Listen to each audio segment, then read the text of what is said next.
as you can see by the title, you're here because you want to learn how to manual a BMX. Now luckily, I've found myself running my BMX track, and if you've been here, you know that the bit I'm sitting on currently between the first jump and the second jump on the first straight has got a lovely flat area, maybe slightly uphill, but that will help us in the long run. But the first step is you want to have a big open area, flat open area, maybe a car park with no cars, like out of hours maybe in a car park, because then you've got the space as well to judge how far you're going to go. So once you've got an open area that you're going to learn in, you want to have your helmet on like I have right now, because anything can happen. You know, it's only a manual and you're only going slow to start with, but anything can happen, so you can flip off the back. So that leads me on to the next point, which you want to be comfortable with flipping off the back, because in a manual, if you would have seen videos by now, you're going to be, the front wheel's up and there's going to be a chance where you just flip off the back. So that's what you want to practice first, and I'll try and demonstrate now, but obviously I don't do it all the time, so I'll try that. Also, I did point out, if you're actually trying to learn these for starters and you've already gone to clips for some reason, don't go on clips, you want to be on flats, because obviously when you're trying to flip off like this, it's not going to work out. So it's quite slow, and then you want to be able to jump off and clear the bike. Now, you don't want to be throwing the bike every time, as you can see by the amount, even though I was going quite slow, even the amount of trajectory that the bike went forward, you don't want to be like throwing the bike every time, because then you're going to have all these scratches from when you were trying to manual. So yeah, you want to be comfortable with flipping off the back every time. It helps if you have a little bit of a, if you can, you want to, when you're manualing, you want a bit of a push.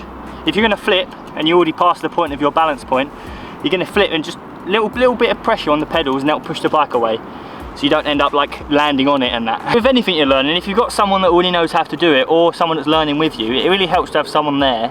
Currently I don't have anyone with me, but luckily I know how to do it. So yeah, it always helps to have someone with you, because you can bounce ideas off each other. You can tell them what they're doing wrong. They can tell you, and it just helps.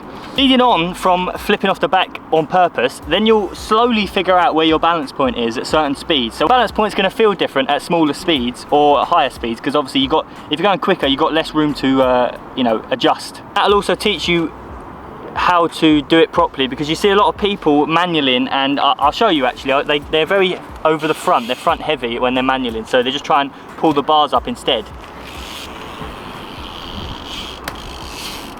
That ain't a manual, and that is not going to get you anywhere with trying to do that, because it's all in the weight back. You're not pulling on the arms, they're just sort of a leverage point that holding you while you're back. The arms aren't doing all the work, it's most of your legs and your body weight, how you position it.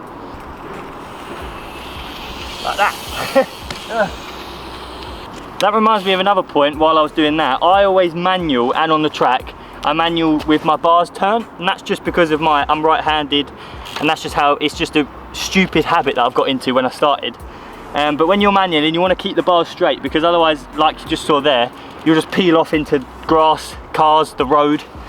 So you want to keep your bars straight, so you're going straight and you know where you're going to go. Don't start thinking this is going to happen overnight. You could probably get a couple in a day, but when you go back to it the next day, you'll be like, oh, where's all that skill gone? It's going to take a while to properly perfect it. But once you have got it, start realizing that you're going to have to sort of pump it and adjusting your body weight back and forward to keep the bike in the place. So you can't always hold, in a perfect scenario, you can just sit in your balance point, hold the bike there. But obviously the terrain, the gradient of the floor, everything changes, so you want to be able to adjust while you're manualing, which I'll try and show you now, but I can't adjust too well. So if you look at my knees, they're always moving, trying to keep it in place. That's another point, that you don't want your legs straight, because for obvious reasons you want to be able to adjust them. You want movement in your knees, obviously. Straight legs not going to work in the long run. Straight legs are not going to work at all, because as soon as you straighten your legs, they're dropping down. You bend your knees too much, it'll flip, and you straighten your legs too much, the front wheel will just drop. It's that range where you're sort of adjusting around your balance point area. You might see people at the skate park or at the track that they don't know how to flat manual, but they can manual a jump, and that's for obvious reasons. I'll show you what that means, because basically when you've got a downward lip and an upward lip, you're sort of, it's helping, because you're not manualing on the flat, you're manualing like in a dip, obviously on a jump. But if you're going to do that and you're struggling with the flat manuals, you want to start on a small jump. Now at Runnymede, there's not many small jumps. The first is okay, sort of small, and I'm on flats, so we've got to remember that, because I don't like being on flats. You want to find a jump that hasn't got all wood chips on, like this one here. I don't know who's been cracking branches over the track, but I've just tried to clear it as much as I can, so I avoid a puncture. But yeah, I'll try and show you the manual now. This counts for even if you are, if you're still learning while you're doing it, trying to do it on a jump, or you have learned on a flat manual and now you're doing it on a jump, you've got to remember your balance point and you're flipping, because you are going to flip. You're going to flip off the back, so you've got to remember that. And obviously in a jump it's a bit more scary. So yeah, I'll try and show you. So you might have noticed there, and on when you watch other people manual, that when I manual on there, I'm pushing through with my legs towards the end of it, because I know how big it is and I know how to manual confidently. Now, when you're on the flat and you're adjusting your weight, on the jump it's going to be even more important, because obviously you've got to make the jump, you've got to make the landing here. So the pushing through really helps, but obviously you're not going to get that straight away. But it's all just about a learning experience. You just got to keep trying. As I said, if you have someone there or a coach, you can ask them and they will help you much more than I probably have.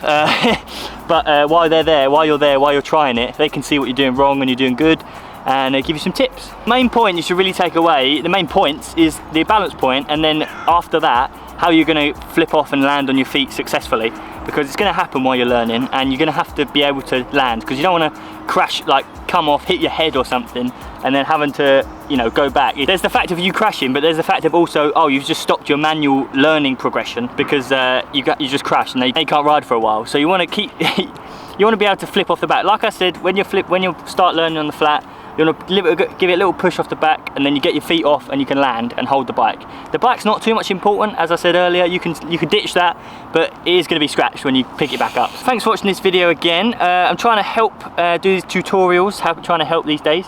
So if you've got any tips for anyone or tips for me, leave them in the comments, and I will see you in the next video. Bye. I could be your alpha, I could be your Romeo. Tell them boys back up, I ain't going nowhere. Coming for that back up, put it on your story so all your friends see it, everyone can see it. Yeah, and we're going and going and going, it's a good night. Baby, let it roll like the good times, smoking and pouring, I'm focused on it.